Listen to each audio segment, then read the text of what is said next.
Baik, selamat pagi jemaat GBA Pontianak. Selamat pagi. Apa kabarnya pagi ini? Baik. Puji Tuhan ya, kita bisa bertemu lagi. Dalam minggu ini kita sudah melakukan banyak aktivitas dan ya hari ini kita berkumpul, bersekutu bersama, bernyanyi bersama, dan juga belajar firman Tuhan bersama. Oke, nah baik, saya langsung saja mengajak kita belajar Alkitab dari Lukas. Mari kita buka dari Lukas pasalnya yang ke-14. Lukas pasal 14 ayat 25 sampai 35.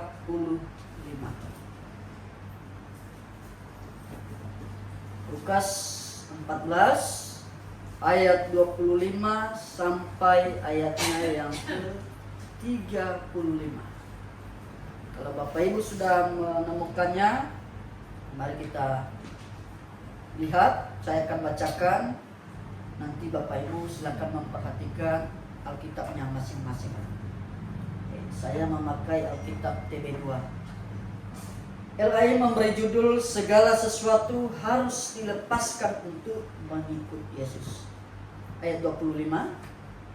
Pada suatu kali banyak orang berduyun-duyun mengikuti Yesus dalam perjalanannya. Ia berpaling dan berkata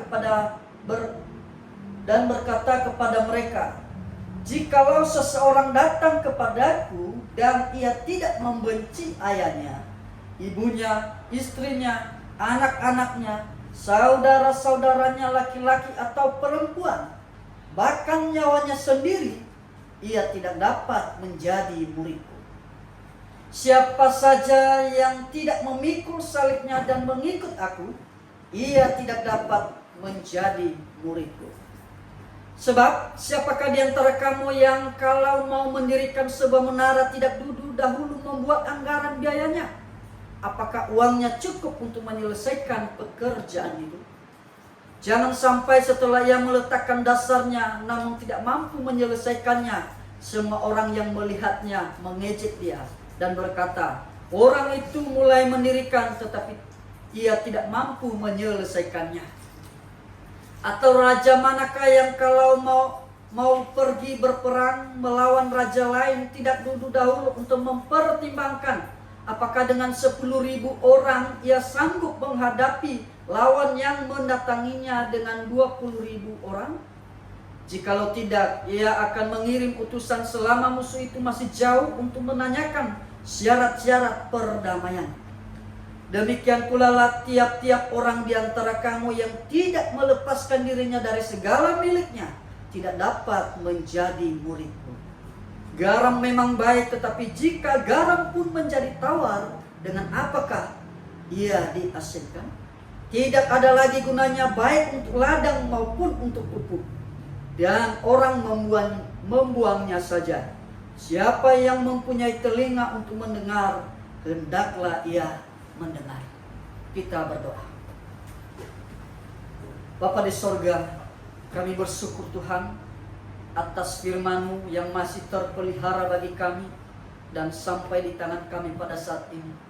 Dan saat ini kami sudah membaca satu perikop, dan saat ini kami mau menggali apa yang Engkau kehendaki dari firman-Mu yang telah kami baca ini.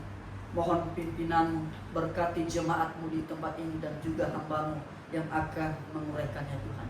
Terima kasih Tuhan, kami bersyukur dan berdoa hanya di dalam nama Tuhan Yesus Kristus. Amin. Oke, nah baik Bapak Ibu yang terkasih di dalam nama Tuhan kita Yesus Kristus.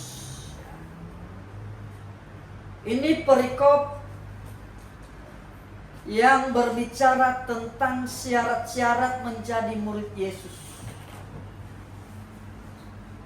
Oleh karena itu pada hari ini saya memberikan topik kita menjadi murid Yesus. Nah, tentu yang dimaksudkan murid Yesus di sini adalah kalau kita melihat di dalam di dalam Matius pasal 20 ayat 19 sampai 20 di situ, murid Yesus yang dimaksudkan di situ adalah tentu jemaat. Murid Yesus yang dia inginkan, yang dia maksudkan itu adalah jemaat. Di sana disampaikan untuk memuridkan orang.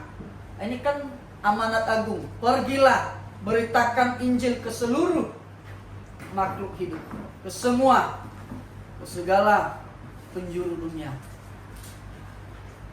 Dan baptislah mereka. Nah, ini adalah jemaat. Dan jemaat adalah murid Yesus. Murid Yesus. Nah, orang yang mau menjadi murid Yesus, tentu kita sudah paham semua bahwa ya harus bertobat dan percaya dulu, begitu. Tidak mungkin menjadi murid Yesus tapi ini syarat yang satu ini tidak dipenuhinya. Tentu tidak bisa. Kita tidak bisa menjadi murid Yesus. Nah, menjadi murid Yesus ada hal-hal yang perlu diperhatikan. Secara umum tadi syaratnya kita sudah tahu, bertobat dan percaya, nah, kamu masuk jadi murid Yesus. Nah, sekarang selain itu ada hal-hal yang harus kita lebih perhatikan, begitu. Yang pertama kita lihat di ayatnya yang ke-26. Saya bacakan lagi kepada kita. Jikalau seseorang datang kepadaku dan ia tidak membenci ayahnya, ibunya, istrinya, anak-anaknya, saudara-saudaranya laki-laki atau perempuan, bahkan nyawanya sendiri, ia tidak dapat menjadi muridku.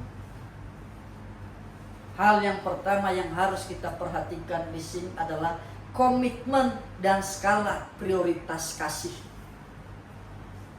Nah, dalam ayat ini, ayat 26 ini, apakah Tuhan mengajarkan kita untuk membenci keluarga kita? Membenci saudara-saudara kita? Tentu tidak. Nah, kita lihat. Nah, kata membenci di situ dalam bahasa aslinya dia memakai kata miseo, yang artinya membenci atau mengurangi rasa kasih, mengasihi lebih sedikit. Nah, ini mengasihi lebih sedikit. Nah, jadi di sini di ayat 26 ini bisa kita simpulkan bahwa barang siapa yang tidak mengasihi lebih sedikit baik ayahnya ataupun keluarganya semua, maka dia tidak layak menjadi muridku. Nah, di sini berbicara tentang skala prioritas kasih kita. Begitu. Nah, kita mengasihi prioritas utama kita dalam hidup kita itu mengasihi siapa, begitu. Jangan sampai kasih kita itu lebih besar kepada keluarga kita atau kepada dunia ini dibandingkan dengan Tuhan. Dan dalam hal ini, dalam menentukan prioritas kasih kita, ini dibutuhkan yang namanya komitmen. Dibutuhkan yang namanya komitmen. Makanya saya berikan poin yang pertama ini adalah komitmen dan skala prioritas kasih kita. Nah, tentu di sini ayat ini Tuhan tidak mengajarkan kita untuk membenci keluarga kita. Kalau kita membenci misalnya ayah dan ibu kita, membenci saudara-saudara kita. Kalau kita lihat di dalam hukum Taurat, bahkan Tuhan menyuruh kita untuk menghormati, begitu, ayah dan ibu, begitu. Di perikop-perikop yang lain Tuhan menyuruh kita untuk mengasihi, begitu, mengasihi saudara kita, bahkan mengasihi sesama kita, begitu. Jadi Tuhan tidak mau menyuruh kita di sini untuk membenci, begitu. Tetapi di balik hal itu Tuhan mengajarkan kepada kita tentang skala prioritas kasih kita. Kita lebih memprioritaskan yang mana, begitu. Kasih kepada Tuhan atau kasih kepada sesama. Nah, itu dia. Nah, di sini kita diperhadapkan dua pilihan. Kita diperhadapkan dua pilihan. Ketika kita diperhadapkan dua pilihan antara pilih Tuhan atau keluarga, ini di sini kita diuji komitmen dan skala prioritas kita itu mana, begitu. Apakah kepada Tuhan atau kepada keluarga? Seandainya saja misalnya saat ini Tuhan ada di tengah-tengah kita, mana yang lebih kita utamakan? Tentu bagi orang yang percaya, utamakan Tuhan. Nah, makanya di perikop-perikop lain disampaikan di sana tentang prioritas begitu. Di dalam Matius pasal 6 ayat 33. Carilah dahulu kerajaan Allah. Nah, ini adalah prioritas utama kita. Kita harus mencari dulu ini kerajaan Allah. Dan di perikop-perikop yang lain Tuhan menyampaikan di sana, kasihilah Tuhan Allahmu. Ini adalah perintah yang utama dan terutama. Perintah pertama dan yang terutama. Nah, ini berbicara tentang skala prioritas kasih kita. Nah, Bapak Ibu yang terkasih di dalam nama Tuhan kita Yesus Kristus, kita ketika kita diperhadapkan dua pilihan antara Tuhan atau keluarga atau harta atau dunia ini. Nah, di sinilah diuji komitmen kita. Prioritas kita itu mana yang lebih utama? Kalau kita tidak sungguh-sungguh hati, kalau kita tidak sungguh-sungguh berkomitmen kepada Tuhan, maka bisa saja ketika kita diperhadapkan dua pilihan ini, kita bisa lebih memilih, oh ya udahlah pilih dunia saja, atau pilih keluarga begitu. Tetapi ketika kita sudah memiliki komitmen, saya mau ikut Tuhan, bagaimanapun saya mau ikut Tuhan dan saya lebih mengasihi Dia, begitu. Maka tentu dua pilihan ini pasti kita lebih memilih yang Tuhan, begitu, bagian Tuhan. Nah, Bapak Ibu yang dikasihi oleh Tuhan, di dalam Alkitab ada, kalau kita baca ceritanya, ada satu orang muda kaya yang datang kepada Tuhan Yesus, menanyakan apa yang dia harus lakukan begitu. Semuanya dia sudah lakukan. Ini orang muda kaya, katanya dia sudah melakukan semuanya. Tetapi apa kata Tuhan? Pergilah dan juallah segala milikmu dan ikutlah aku. Nah, ini diuji komitmennya dan skala prioritasnya. Nah, ini sedang berhadapan dengan Tuhan. Juallah segala hak ini milikmu dan ikutlah aku. Nah, ini diuji komitmennya. Tadi dia pergi begitu, tanya kepada Tuhan Yesus.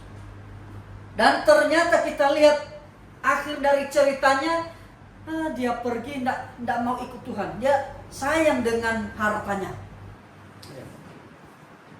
Dan ternyata kita bisa simpulkan di sini komitmennya itu tidak ada. Dia tidak memiliki komitmen dan kesungguh-sungguhan hati untuk mencari Tuhan, untuk bertanya kepada Tuhan begitu. Akhirnya dia lebih memilih hartanya begitu. Dia lebih pilih itu. Dan orang muda kaya ini sebetulnya dia hanya menginginkan sebuah predikat dari Tuhan saja begitu. Dia membutuhkan validasi dari Tuhan. Oh, kamu mantap, bagus, orang baik kamu. Dia tidak punya hati yang sungguh-sungguh, komitmen yang sungguh-sungguh untuk bertanya kepada Tuhan dan mencari Tuhan. Tidak ada. Begitu.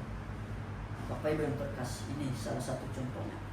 Lalu ada contoh lagi di dalam Lukas nih. Nah, coba kita lihat dulu. Lukas 9 ayat 59 dan 60. Ini diuji komitmen dan skala prioritas kita. Ini contohnya. 59, ia berkata kepada seorang yang lain, ikutlah aku, namun orang itu berkata, Tuhan, izinkanlah aku pergi dahulu menguburkan ayahku. Yesus berkata kepadanya, biarlah orang mati menguburkan orang mati mereka, namun engkau pergilah dan beritakanlah kerajaan Allah. Ini ada orang mau ikut Tuhan Yesus begitu. Tetapi katanya, Tuhan tunggu dulu, saya mau kuburkan ayah saya. Tuhan mau kuburkan dulu. Ini bukan mengajarkan kita lagi kalau misalnya orang tua atau keluarga kita meninggal, ya kita biarkan aja, nggak usah dikubur atau biarin orang lain. Tentu tidak juga. Tetapi di sini Tuhan mengajarkan kita mana yang lebih utama. Seandainya misalnya contoh kita sedang di dalam ini duka, keluarga kita, salah satu anggota keluarga kita ada yang meninggal, dan tiba-tiba Tuhan Yesus datang, ya kan? Seandainya, ini seandainya saja ya. Seandainya Tuhan Yesus saat ini ada begitu, kita sedang berduka, Tuhan Yesus datang di dalam situasi duka. Tuhan Yesus berkata kepada kita, ikutlah aku. Mana yang lebih kita pilih? Orang yang percaya tentu dia harus pilih, saya mau ikut Engkau Tuhan, saya mau ikut Engkau. Nah, jadi disinilah kita diingatkan tentang komitmen dan skala prioritas kita itu kepada Tuhan seperti apa. Nah, Bapak Ibu yang terkasih di dalam nama Tuhan kita Yesus Kristus, ini dalam mengikut Tuhan kita butuh yang namanya komitmen, kesungguh-sungguhan hati, dan prioritas kasih kita itu harus tertuju kepada Tuhan. Sama seperti anak muda misalnya yang berpacaran atau yang berkeluarga, yang sudah berkeluarga. Tentu mereka tidak bisa menjalin hubungan kalau hanya perasaan suka saja, enggak bisa. Enggak bisa menjalin hubungan misalnya, ya udahlah rasa suka aja, perasaan suka saja. Tidak bisa. Tapi butuh yang namanya komitmen. Jadi ini sama dengan mengikut Tuhan kita. Kita mengikut Tuhan harus butuh komitmen, kesungguh-sungguhan hati. Jangan setengah-setengah hati. Dan ketika kita sudah sungguh-sungguh mengasihi, sungguh-sungguh mengikut Tuhan, maka kasih kita pun pasti lebih utama kepada Tuhan. Kita pasti lebih mengutamakan Tuhan. Begitu. Itu yang pertama. Jadi menjadi murid Yesus, hal yang perlu kita perhatikan yang pertama, ini komitmen dan skala prioritas kasih kita kepada Tuhan. Yang kedua, kita lihat di dalam ayat 27. Ini ayatnya yang ke-27. Saya bacakan kepada kita. Siapa yang tidak memikul salibnya dan mengikut aku, ia tidak dapat menjadi murid. Coba kita lihat lagi di Lukas 9 ayat 23. Nah, ini masih dalam Lukas. Lukas 9 ayat 23. Yesus berkata kepada mereka semua, jika seseorang mau mengikut aku, ia harus menyangkal dirinya, memikul salibnya setiap hari dan mengikut aku. Nah, yang kedua di sini adalah berani dan siap menanggung resiko. Siap menanggung resiko. Kalau misalnya yang berpacaran, ya, pasti yang betul-betul sudah banyak inilah pengalaman. Ini masih PDKT kan? Nah, ini cewek banyak yang suka begitu. Dan ketika si cewek ngambil komitmen dan dia lebih mengasihi satu cowok yang satu ini, dan cowok itu juga suka. Nah, ini mereka sudah menjalankan komitmen kan? Nah, di situ tentu ada ketika mereka sudah buat komitmen, tentu yang lain-lain itu tentu pasti ada rasa tidak sukanya. Pasti itu. Bahkan ya bisa saja membenci begitu. Itu dalam hubungan kita di dunia ini. Nah, demikian juga kita dengan Tuhan. Ketika kita mengambil komitmen untuk menjadi murid Yesus, kita lebih mengasihi Yesus, maka kita harus berani menanggung resiko. Karena kenapa? Ketika kita menjadi murid Yesus, ketika kita mengikut Yesus, tentu dunia dan iblis ini tidak akan senang kepada kita. Dunia tidak akan senang kepada kita. Dunia pasti akan mencari bagaimana cara supaya kita ini mau meninggalkan Tuhan. Begitu. Dunia ini iblis akan berusaha mencari celah bagi kita untuk atau membuat kita keluar dari Tuhan. Entah itu menghimpit kita dengan berbagai masalah, membuat kita menghadapi kesulitan. Jadi ketika kita mengikut Yesus, menjadi murid Yesus, itu tidak selalu memberikan kenyamanan dan kesenangan bagi hidup kita di dunia ini begitu. Ikut Yesus tidak selalu kita fine-fine saja, baik-baik saja. Tidak selalu. Pasti ada hal-hal yang kita akan hadapi. Gitu. Pasti ada. Entah itu masalah keluarga. Kalau misalnya dalam satu keluarga 5 orang, salah satunya kita ikut Tuhan Yesus. Nah, sedangkan yang lain itu ikut yang lain begitu, ikut agama lain. Tentu saja, bisa saja keluarga kita sendiri pun akan membenci kita begitu. Pasti akan seperti itu. Atau kita menghadapi masalah di bidang apa? Di bidang kesehatan, dalam kesehatan. Kesehatan kita bermasalah. Atau ekonomi kita, atau karir kita begitu. Karir kita gagal, usaha kita gagal. Nah, jadi mengikut Tuhan Yesus tidak selalu ini memberikan kenyamanan bagi kita di dunia ini. Tidak. Pasti kita akan menghadapi banyak permasalahan. Nah, oleh karena itu ya kita harus berani dan siap menanggung resikonya. Nah, ini adalah resiko dari mengikut Yesus itu gitu loh. Nah, ketika kita sudah komitmen, ya harus berani begitu. Dan siap untuk mengambil resiko itu, menanggung itu. Jadi itu Bapak Ibu. Nah, jadi terkadang di dunia ini kita diuji, iman kita diuji. Menjadi murid Yesus, oke, ini orang sudah menjadi murid Yesus. Tuhan Yesus melihat, ini orang apakah sungguh-sungguh atau hanya ikut-ikutan saja. Tuhan mulai menguji. Contoh di dalam Alkitab, Ayub dikenal sebagai orang yang saleh dan jujur di hadapan Tuhan. Nah, ini orang-orang benar loh. Orang saleh. Kita lihat cerita di situ, apa yang terjadi. Hidupnya tidak nyaman. Yang pertama, apa yang terjadi pada dirinya?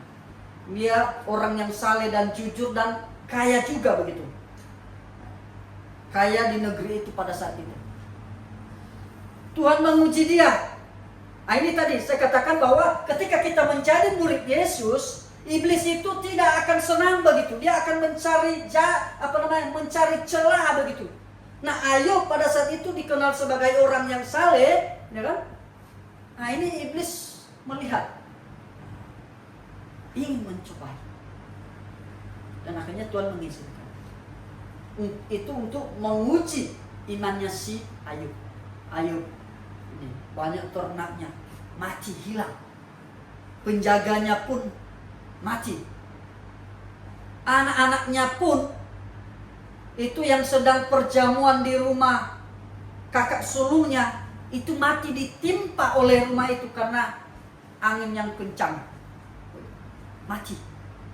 Bahkan dirinya sendiri pun kena penyakit borok. Nah ini sudah, ini kesehatannya lah, hartanya hilang. Dan bukan hanya sampai di situ, istrinya pun mengajak, ya udah kau tinggalkan aja Tuhan itu, begitu. Sahabat-sahabatnya menuduh dia, ya kau berdosa, begitu. Nah, ini Ayub yang orang yang saleh, orang benar. Hidupnya diuji oleh Tuhan. Dan itulah risiko mengikut Tuhan itu. Begitu. Tetapi ketika Ayub mampu melewati itu, oh, kita lihat ceritanya. Akhirnya Tuhan memulihkan dia. Dan imannya teruji. Oh, ini benar-benar emas murni. Demikian juga kita di dalam kehidupan kita saat ini. Ketika kita mengambil keputusan, mengambil komitmen, saya mau ikut Tuhan menjadi murid Yesus, maka di saat itulah kita harus berani dan siap menanggung resiko. Karena pasti kita akan menghadapi banyak tantangan. Pasti. Nah, jadi di sini Tuhan Yesus mengajarkan kepada kita, ya pikul salib sendiri, begitu. Pikul salib sendiri. Salib adalah lambang penderitaan. Jadi ketika kita mengikut Yesus, pasti akan ada penderitaan atau tantangan-tantangan yang akan kita hadapi. Nah, oleh karena itu Tuhan mengatakan, pikulah itu, hadapilah itu. Siaplah. Nggak usah menghindar begitu kan? Nah itu ya. Nah, jadi kita pikul salib sendiri, tanggung resiko. Begitu. Bapak Ibu yang terkasih di dalam nama Tuhan kita Yesus Kristus. Nah, jadi saya katakan tadi bahwa ketika kita mengikut Yesus, itu Tuhan pasti akan menguji iman kita. Dengan datanglah berbagai pencobaan, kesusahan, kesulitan. Lalu apakah Tuhan senang melihat kita susah, menderita? Tentu tidak juga. Kita tahu ketika kita menderita atau menghadapi banyak masalah, entah itu apapunlah masalah kita, yakinan percaya di situ Tuhan sedang menguji iman kita. Apakah ini benar-benar emas murni atau emas palsu? Nah itu dia. Itu yang kedua. Yang ketiga, kita lihat di ayatnya yang ke-28 sampai ke-33. 28 sampai 33. Saya akan bacakan lagi bagi kita. Sebab siapakah di antara kamu yang kalau mau mendirikan sebuah menara tidak dahulu membuat anggaran biayanya? Apakah uangnya cukup untuk menyelesaikan pekerjaan itu? Jangan sampai setelah yang meletakkan dasarnya namun tidak mampu menyelesaikannya, semua orang yang melihatnya mengejek dia dan berkata, orang itu mulai mendirikan tetapi ia tidak mampu menyelesaikannya. Atau raja manakah yang kalau mau pergi berperang melawan raja lain tidak duduk dahulu untuk mempertimbangkan apakah dengan 10.000 orang ia sanggup menghadapi lawan yang mendatanginya dengan 20.000 orang? Jikalau tidak, ia akan mengirim utusan selama musuh itu masih jauh untuk menanyakan syarat-syarat perdamaian. Demikian pula lah tiap-tiap orang di antara kamu yang tidak melepaskan dirinya dari segala miliknya tidak dapat menjadi murid. Yang ketiga, menjadi murid Yesus tidak boleh asal-asalan. Tidak boleh asal-asalan. Tuhan di sini memberikan ilustrasi. Ini ada seorang yang membangun menara. Nah, membangun menara, membangun sesuatu itu harus duduk dahulu begitu, merencanakan anggarannya, anggaran biayanya. Nah, itu sudah dicatatkan di situ. Membangun sesuatu kita harus mempertimbangkan, memikirkan begitu.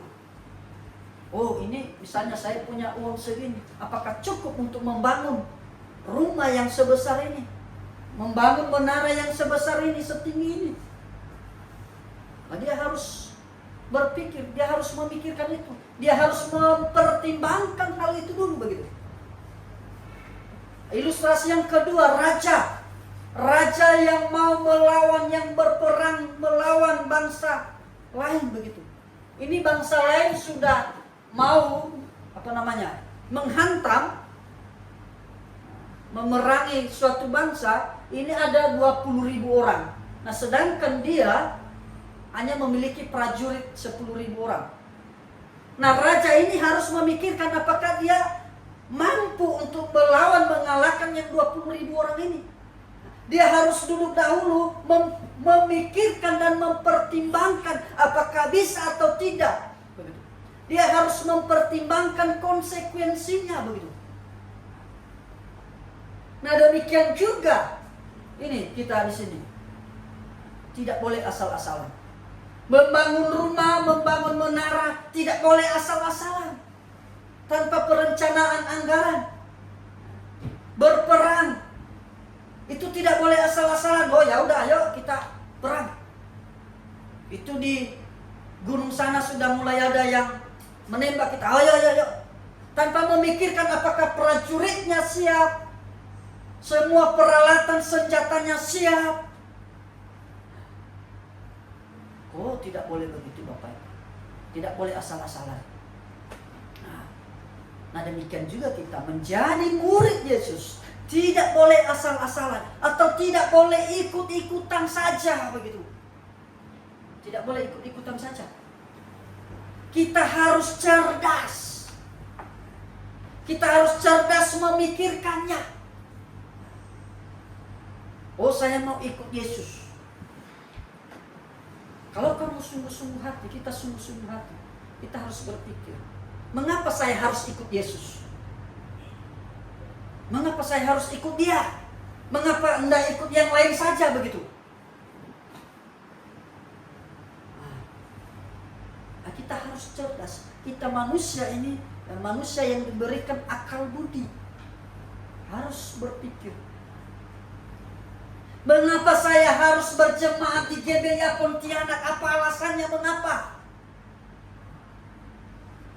Atau hanya ikut-ikutan saja, asal-asalan saja? Oh ya udahlah, karena saya udah kenal dengan penanggung jawab jemaatnya, Pak Tominya. Pak Tomi sudah ajak saya. Oh ya udahlah, saya nanti tidak enak kalau tidak ikut. Begitu. Nah, makanya nanti jadi murid yang hanya setor muka saja begitu. Datang, duduk, diam, dah pulang. Atau hanya ikut-ikutan, ikut teman sudah ajak saya. Oh ya udahlah, nanti tidak enak juga dengan dia. Ini kan sahabat, teman dekat saya, nanti tidak enak dengan dia. Oh, tidak bisa begitu Bapak Ibu. Oh, atau ikut pacar. Nanti kalau tidak ikut pacar, aduh susah. Nanti jadi bahan apa gitu, bahan pembicaraan. Ya udahlah, karena kamu tidak ikut saya ke gereja, udah kita putus. Akhirnya ya udahlah, ikut aja. Oh, tidak bisa begitu Bapak Ibu. Kita menjadi murid Tuhan Yesus, kita menjadi anggota jemaat, itu kita harus memikirkan. Harus memikirkannya begitu. Tidak boleh ikut-ikutan saja. Yang terutama kita harus pikirkan, mengapa saya harus di sini begitu? Mengapa saya harus bergereja di sini? Mengapa saya harus ikut Yesus? Nah, itu yang terutama dulu. Apa sih manfaatnya ketika saya mengikut Yesus? Jadi mengikut Yesus itu tidak boleh ikut-ikutan, harus paham kebenaran dulu begitu. Harus paham. Kalau tidak paham, dia nanti sama seperti orang yang membangun menara, tapi dia kurang perencanaan anggaran, akhirnya berhenti di tengah jalan. Nah, demikian juga. Kalau kita kurang paham dan tidak ada niat untuk mencari tahu, maka sama halnya kita seperti orang yang membangun menara tanpa perencanaan. Anggarannya sudah habis, sudah berhenti. Nanti juga demikian mengikut Yesus.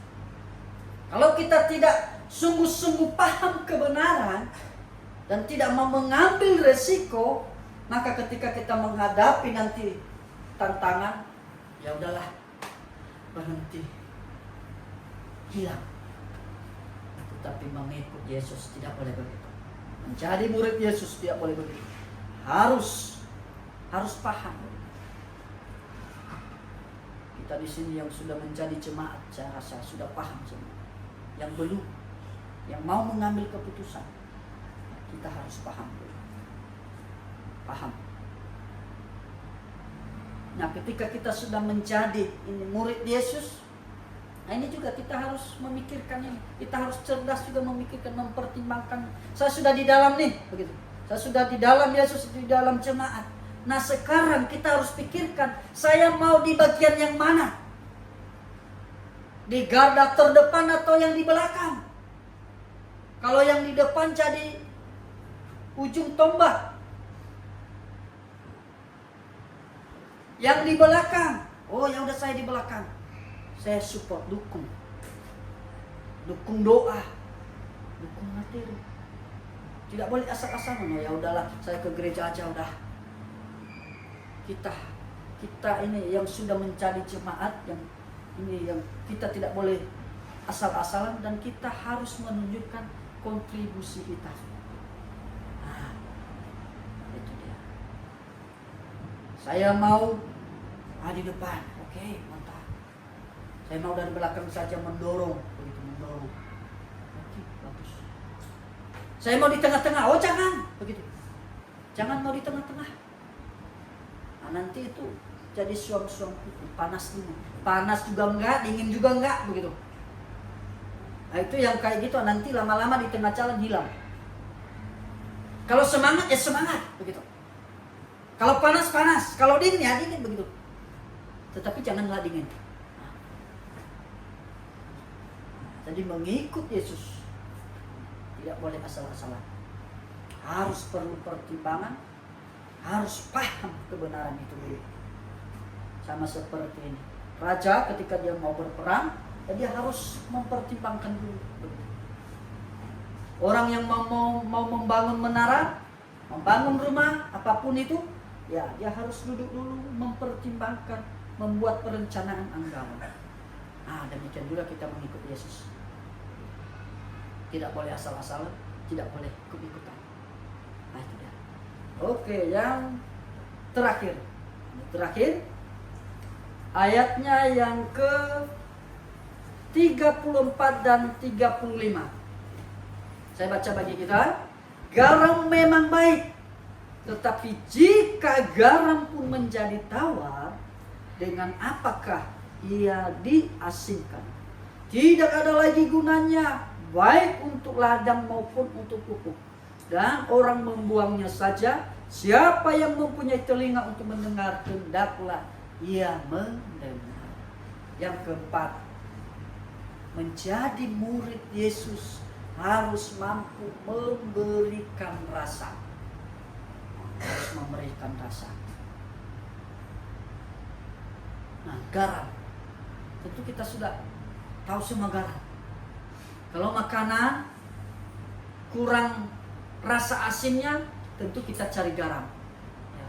Nah, banyak kan kalau kami di RBC sana, nah ini kadang sayur kurang garam gitu. Karena banyak yang tua-tua, nggak suka yang banyak garam. Nah, ini kurang garam, kurang asin sayurnya. Oh, kita cari garam. Mengapa harus cari garam? Karena itulah yang memberikan rasa asin. Garam baru bisa dikatakan dia garam ketika dia mampu memberikan rasa asin. Kalau rasa manis, oh itu bukan garam, itu gula. Nah demikian juga menjadi murid Yesus, menjadi orang yang mengikut Yesus, maka kita harus mampu memberikan rasa. Nah rasanya seperti apa tadi? Nah, ini saya sudah sebut tadi. Kontribusi kita apa? Nah itu salah satu bentuk rasa kita. Bapak Ibu yang terkasih di dalam nama Tuhan kita Yesus Kristus, kita sudah menjadi murid Yesus, maka tugas dan tanggung jawab kita adalah mencerminkan ajaran yang benar. Mencerminkan ajaran yang benar, melakukan kebenaran dan hidup di dalam kebenaran itu. Nah, ketika kita sudah melakukan ini, mencerminkan kebenaran, hidup di dalam kebenaran dan melakukannya, maka saat itulah kita sudah memberikan rasa, begitu. Karena yang namanya hidup di dalam kebenaran, berjalan di dalam kebenaran, tentu pasti apapun yang dikatakan oleh kebenaran itu dia pasti akan melakukannya.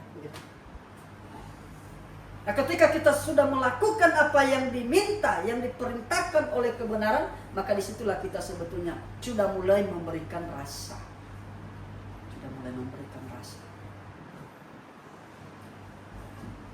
Nah, rasa garam tentu ini bisa dirasakan oleh orang lain. Nah, demikian juga kita menjadi murid Yesus, kita harus menjadi garam yang mampu memberikan rasa terhadap orang lain. Yang mampu memberikan rasa kepada orang lain. Makanya tadi tidak boleh ikut-ikutan begitu. Tidak boleh asal-asalan. Di dalam Alkitab dikatakan kita disuruh untuk berbuat baik. Di dalam Yakobus di sana dikatakan, jika seseorang tahu berbuat baik tetapi ia tidak melakukannya, ia berdosa. Ini orang sudah tahu begitu, sudah menjadi murid Yesus, tetapi dia tidak melakukan apa yang diperintahkan oleh Tuhan Yesus. Mana bisa dia memberikan rasa kalau seperti itu? Tentu tidak bisa.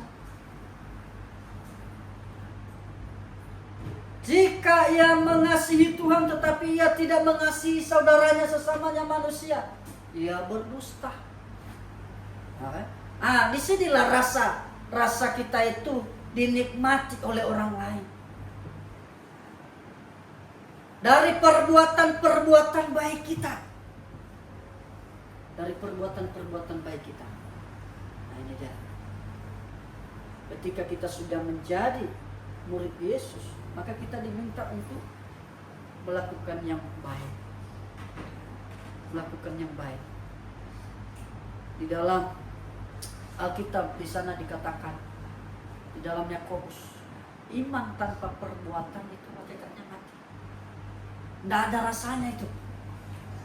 Tetapi iman menjadi murid Yesus disertai dengan perbuatan, oh itu ada rasanya. Ada rasanya. Orang lain bisa merasakan, keluarga kita merasakan, oh ini orang yang sungguh-sungguh murid Yesus. Ini adalah sungguh-sungguh pengikut Tuhan. Begitu. Tetapi kalau kita sudah mati rasa, nah ini tidak ada lagi rasa asinnya, apa gunanya di situ dikatakan di ayat 35. Tidak ada lagi gunanya. Begitu. Baik untuk ladang, untuk pupuk pun tidak ada gunanya. Ya hanya dibuang saja begitu, tidak ada gunanya begitu. Barang yang nggak ada gunanya ya udah buang ke tong sampah begitu. Nah sekarang kita mau yang seperti apa? Mau yang ada rasanya atau yang tidak ada rasa? Kalau yang tidak ada rasa, itu tempatnya tong sampah. Nah nih di sini kita diingatkan, menjadi murid Yesus harus bisa memberikan rasa terhadap sesamanya. Jadi Bapak Ibu yang terkasih, ini hal-hal yang kita harus perhatikan ketika kita berkomitmen, ketika kita mengambil keputusan, saya mau menjadi murid Yesus, saya mau menjadi jemaat Tuhan. Yang pertama tadi, ini komitmen dan skala prioritas kasih kita. Ini harus kita paham. Lalu yang kedua tadi, apa di situ tadi yang kedua? Berani mengambil resiko. Berani dan siap mengambil resiko. Lalu yang ketiga, tidak boleh asal-asalan, tidak boleh ikut-ikutan. Dan yang keempat, kita harus mampu memberikan rasa. Karena kita adalah garam. Kita adalah garam dunia. Kiranya firman Tuhan yang kita renungkan pada hari ini memberikan kita semangat, memberikan kita pencerahan untuk selalu mengingat apa yang Tuhan inginkan dalam kehidupan kita. Sampai di sini firman Tuhan. Mari kita berdoa. Bapa di sorga, kami bersyukur Tuhan atas firman-Mu yang telah mengingatkan kami bahwa ketika kami